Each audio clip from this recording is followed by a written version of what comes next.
միավորվելու են, թե ոչ։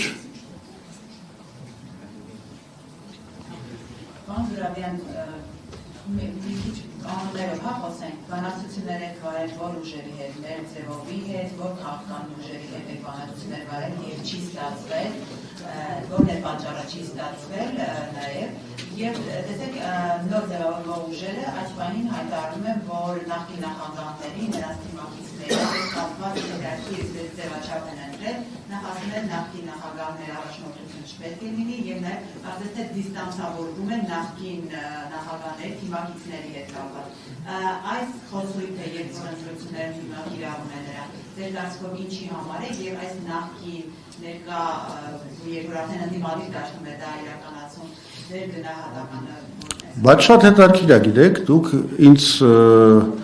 խնդրեցիք կոնկրետ անուններ տալ, բայց ձեր հարցում, երբ որ դուք ասում էիք, թե ով ինչ որ բաներ են ասվել, դուք կոնկրետ անուններ չտվեցիք։ Խնդրեմ։ Թաթոյանը եւ մեր ձևով շարժման նախագահում Ինչ են ասել։ Կարծեմ իրենք տարբեր բաներ են ասել։ Կարապետյանը ասեց, որ առաջնորդություն չպետք է լինի նախագահների կողմից, իսկ Թաթոյանը ընդհանրապես ասում է չպետք է մասնակցեն ընտրություններին։ Դե ինչ վերաբերվում է Նարեկ Կարապետյանի ասածին, դե մենք չենք էլ ներկայացրել տենց հայտ։ Այսինքն առաջին նախագահի վարչապետության հայտ մենք չենք էլ ներկայացրել ինչպես տեսակ։ Այսինքն դա այլևս մեզ չի վերաբերվում, եթե կարող էր վերաբերվել։ Ինչ վերաբերվում է Թաթոյանին, ինքը պետք է ավելի պարզ ասի, թե ինքը ինչ նկատի ունի, որովհետև առայժմ իր ասածները ինձ համար լավ ընկալելի չեն։ Իսկ բանակցությունները ընդհանրապես որ քաղաքական ուժերի հետ դժվար։ Մենք վարում ենք, հիմա այդտեղ ես անուններ չեմ տա, որովհետև դուք գիտեք ինչ ասեցիք, դուք ասեք մի հատ տվեք այն ուժերի անունները, որոնց հետ արդեն ոնց որ արդյունքի չեք եկել։ Չէ, ես ասացի առայժմ արդյունքի չենք եկել, այս բավականին տարբեր բաներ են։ Ու քանի որ մենք շարունակում ենք բանակցությունները եւ դեռ դիտարկում ենք այդ հնարավորությունները, ես համարում եմ քաղաքական լուրջ սխալ կլիներ, եթե մենք արդեն մտնեինք ինչ որ անուններ տալու գործընթացի մեջ, ինչ որ մեկին մեղադրեինք, թե իրենց քայլերի պատճառով մենք չենք կարողանում միավորվել, դա միայն վնասակար կլիներ, երբ որ արդեն մեր որոշումը ձևաչափի վերաբերյալ լինի վերջնական, այդ ժամանակ ամեն ինչ կասենք։ Դե գիտեք ինչ, սկզբունքորեն ինչ որ ռացիոնալ ժամկետներ կան։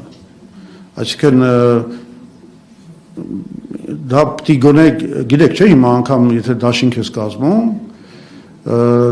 այդ դաշինքի առաջին 30 համարները ընտրական ցուցակում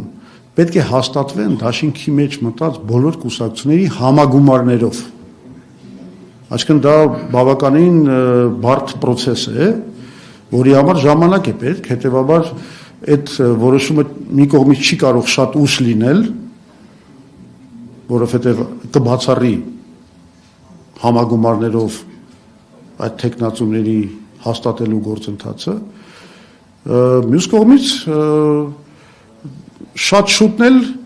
ինչ որ եթե շատ շուտ պահանջ դրվի, շատ շուտ է տանելու, դա կարող է բացառի ինչ որ հնարավորություններ, որոնք կապված կլինեն որոշակի զարգացումների հետ։ Իսկ զարգացումներ կլինեն։ Այս ընկերը չի կանգնելու ոչ մի բանի առաջ։ Ինքը ստացել է կարտ բլանշ ժողովրդավարական նորմերի խախտման համար։ Եվ ինքը դա անելու է։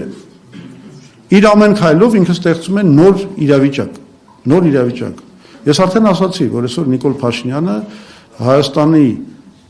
Հայաստանի շուրջ կամ Հայաստանի նկատմամբ բոլոր սպառնալիքներից ամենակարևորն է։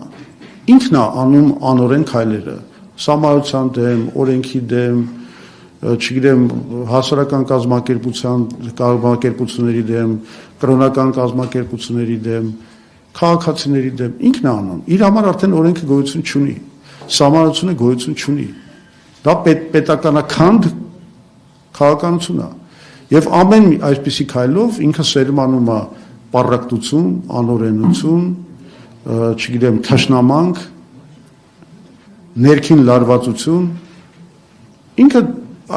որ ասում են բանա, այ ընդդիմությունը օրակարգ չունի, իշխանությունն է օրակարգ, վայ է տենց օրակարգին։ Այո, պառակտության օրակարգը իհարկե շատ հեշտ է առաջ տանել, շատ հեշտ է, ամենիժապես դառնում ես բանում, հանրության ուսացության կենտրոնում, իհարկե, ընդհանրապես Նիկոլ Փաշինյանը մեկ-մեկ ինձ բանա հիշեցնում է այն կան երեխաներ, չէ, որ ասենք ընկնում են գետնին, ոտները խփում են գետնին, լացում են, բան, մենակ մի բանի համար հոգեբանական ֆենոմեն է, որ իրենք ասենք ծնողների ուսադրությունը գրավեն։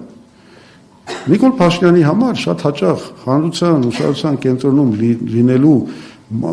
այդ մոլագարությունը դարել է հիվանդագին մի բան։ Ինքը պատրաստ է անգամ, ասում եմ, իր այդ պղծության, անօրենության քայլերով հրավիրել իր վրա այդ ուսադրությունը։ Ինքը մշտապես ինչ-որ մի բան է, փոթորիկ է ստեղծում իր շուրջը։ Բայց չի մտածում, որ դրանով ինքը պետություն է քանդում, հանրային վարվելակերպի նորմեր է քանդում, քաղաքավարության վարվելակերպի նորմեր է քանդում։ Այդ բոլորը գին է նստելու մեր պետության եւ հանրության վրա։ Այդ ամեն ինչը հետ բերել է, շտկել է, ահավոր ծանր առնելու։ Ինքը արդեն քարուքանդ է արել բավականին լուրջ բաներ։ Մեր ինստիտուտները, մեր պատմամշակութային ինքնության հետ կապված բավականին լուրջ պլաստեր կան, ինքը շատ մեծ վնասներ է տվել արդեն։ Դրա համար եմ ասում, որ այս ընտրությունները միգուցե վերջին պատմական շանսն են այս աղետը կանխելու համար եւ մեր ժողովուրդը պետք է այդ պատմական շանսից օգտվի։ Նարեկ Կիրակոսյան TV, պարոն Զուրաբյան, ձեր նշած աղետը կանխելու համար արդյոք